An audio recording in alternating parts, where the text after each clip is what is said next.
ಓಂ ಶ್ರೀ ಗುರು ಬುದ್ಧ ಬಸವ ಅಂಬೇಡ್ಕರ್ ಹರಳಯ್ಯ ನಮಃ. ನಾನು ಮಾದೇವಪ್ಪ ಯಲ್ಲಪ್ಪ ಹೊನ್ನಕಸ್ತೂರಿ, ನಿವೃತ್ತ ಕ್ಷೇತ್ರ ಶಿಕ್ಷಣಾಧಿಕಾರಿಗಳು, ವಿಜಯಪುರ. ಪರಮ ಪೂಜ್ಯ ಡಾಕ್ಟರೇಟ್ ಹವಾಮಲ್ಲಿನಾಥರ ಮಹಾರಾಜರ ಭಾಗ್ಯಲಿಂಗ ಭವಿಷ್ಯಲಿಂಗ ಆಶ್ರಮ ಮನಗುಳಿ, ತಾಲೂಕು ಬಸವನ ಬಾಗೇವಾಡಿ, ಜಿಲ್ಲಾ ವಿಜಯಪುರ.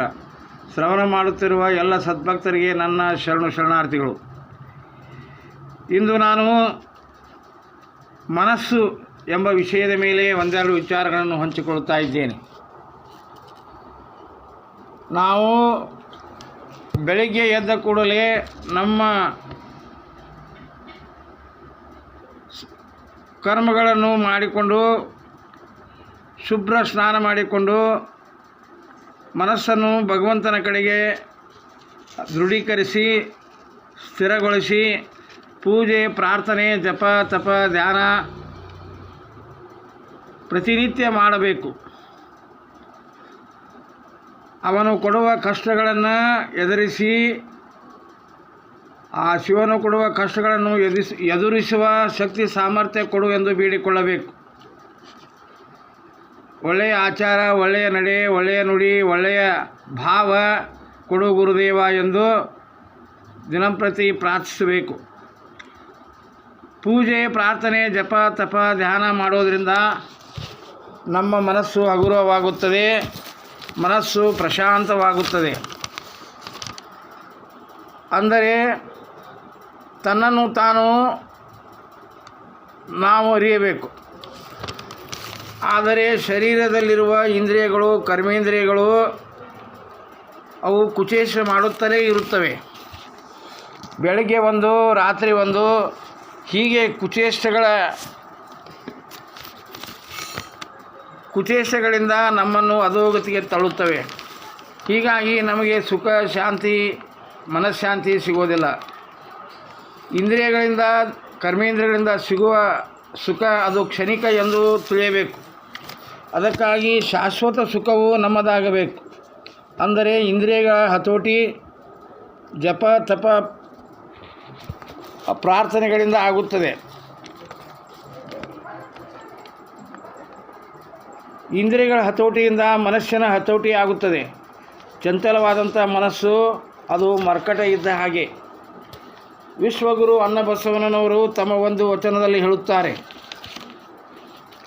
ಅತ್ತಲಿತ್ತ ಹೋಗದಂತೆ ಎಳವನ ಮಾಡಯ್ಯ ತಂದೆ, ಅತ್ತಲಿತ್ತ ಹೋಗದಂತೆ ಎಳವನ ಮಾಡಯ್ಯ ತಂದೆ, ಸುತ್ತಿ ಸುಳಿದು ನೋಡದಂತೆ ಅಂಧಕನ ಮಾಡಯ್ಯ ತಂದೆ, ಮತ್ತೊಂದು ಕೇಳದಂತೆ ಕಿವುಡನ ಮಾಡಯ್ಯ ತಂದೆ, ನಿಮ್ಮ ಶರಣರ ಪಾದವಲ್ಲದೆ ಅನ್ಯ ವಿಷಯಕ್ಕೆ ಎಳೆಸದಂತೆ ಇರಿಸಿ ಕೂಡಲ ಸಂಗಮದೇವ. ಅಂದರೆ ಈ ನಮ್ಮ ಶರೀರದ ಅವಯವಗಳು ಸಹಿತ ನಿನ್ನನ್ನೇ ನೋಡಿ ಹಾಡಿ ಅನುಭವಿಸಬೇಕು. ಆದರೆ ಬೇರೆ ವಿಷಯಗಳನ್ನು ನೋಡದಂತೆ ಅನುಭವಿಸದಂತೆ ಮಾಡು ಎಂದು ಅನ್ನಬಸವಣ್ಣನವರು ಆ ಕೂಡಲ ಸಂಗಮನಲ್ಲಿ ಪ್ರಾರ್ಥಿಸಿಕೊಂಡಿದ್ದಾರೆ. ಕಣ್ಣು ಎಲ್ಲಿ ಬೇಕಾದಲ್ಲಿ ದೃಷ್ಟಿ ಹರಿಯುತ್ತದೆ. ಪರಸ್ತ್ರೀ, ಪರಧನದ ಬಗ್ಗೆ ಆಸೆ ಪಡುತ್ತದೆ. ಅದಕ್ಕಾಗಿ ನನ್ನನ್ನು ಕುರುಡನನ್ನಾಗಿ ಮಾಡು. ಕಿವಿಯು ಬೇಕಾದರೂ ಕೇಳುತ್ತದೆ, ಕೆಟ್ಟದ್ದನ್ನು ಕೇಳಲು ತವಕ ಪಡುತ್ತದೆ. ಅದಕ್ಕಾಗಿ ಕಿವುಡನ ಮಾಡಯ್ಯ ತಂದೆ ಎಂದಿದ್ದಾರೆ. ಇನ್ನು ಪರಧನಗಳನ್ನು, ಪರಸ್ತ್ರೀಯನ್ನು ಮುಟ್ಟದಂತೆ ನನ್ನನ್ನು ಅಂಗವಿಕಲಗೊಳಿಸು. ಇಂದ್ರಿಯವು ಪಾಪಕ್ಕೆ ಕಾರಣವಾಗಿರುತ್ತದೆ. ಆದ್ದರಿಂದ ಇಂದ್ರಿಯಗಳು ಅನರ್ಥವನ್ನು ಮಾಡಿ ನಮ್ಮನ್ನು ಕಂದಕದಲ್ಲಿ ಬೀಳಿಸುತ್ತವೆ. ಆದರೆ ಅವುಗಳ ಬೆನ್ನು ಹತ್ತಿಯೇ ನಾವು ಹೋಗುತ್ತೇವೆ. ಇಂದ್ರಿಯಗಳು, ಕಣ್ಣು ಆಕರ್ಷಣೆಗೆ ಬೆನ್ನು ಹತ್ತುತ್ತದೆ, ಕಿವಿ ಕೆಟ್ಟದ್ದನ್ನು ಕೇಳುತ್ತದೆ, ನಾಲಿಗೆ ರುಚಿಯನ್ನು ಮಧ್ಯಮಾಸ ಬೇಕು ಎಂದು ಅನಿಸುತ್ತದೆ, ಹೀಗೆ ಚರ್ಮ ಸ್ಪರ್ಶ ಮಾಡುವಂತೆ ಹೇಳುತ್ತದೆ. ಆದ್ದರಿಂದ ನಮ್ಮನ್ನು ನಾವು ತಿಳಿದುಕೊಂಡು ಆ ಶರಣರ ಸತ್ಸಂಗ ಮಾಡಿ ನಮ್ಮ ಜೀವನ ಪಾವನ ಮಾಡಿಕೊಳ್ಳಬೇಕು. ಅನ್ಯ ವಿಷಯಗಳಿಗೆ ನಾವು ಎಳಸಬಾರದು, ಹಿಂಬಾಲಿಸಬಾರದು. ಆದ್ದರಿಂದ ನಮ್ಮ ಇಚ್ಛೆಗಳನ್ನು ನಾವು ತ್ಯಾಗ ಮಾಡಲೇಬೇಕಾಗುತ್ತದೆ. ಆ ಇಚ್ಛೆಗಳು ಅಂದರೆ ಕಾಮನೆಗಳು, ವಾಸನೆಗಳು ಬೆನ್ನು ಹತ್ತಿ ಹೋಗಬಾರದು. ತ್ಯಾಗದಿಂದ, ವೈರಾಗ್ಯದಿಂದ, ವಿರಕ್ತಿಯಿಂದ ಬಾಳುವುದನ್ನು ಕಲಿಯಬೇಕು.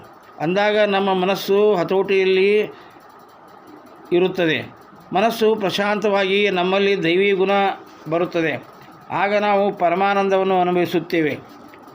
ಶರೀರವೆಂದರೆ ಒಂದು ಹೊಲ ಇದ್ದ ಹಾಗೆ, ಅವಗುಣಗಳು ಎಂದರೆ ಕಸ ಇದ್ದ ಹಾಗೆ. ಶರೀರವೆಂದರೆ ಒಂದು ಹೊಲ ಇದ್ದ ಹಾಗೆ, ಅವಗುಣಗಳು ಆ ಹೊಲದಲ್ಲಿ ಇರುವ ಕಸ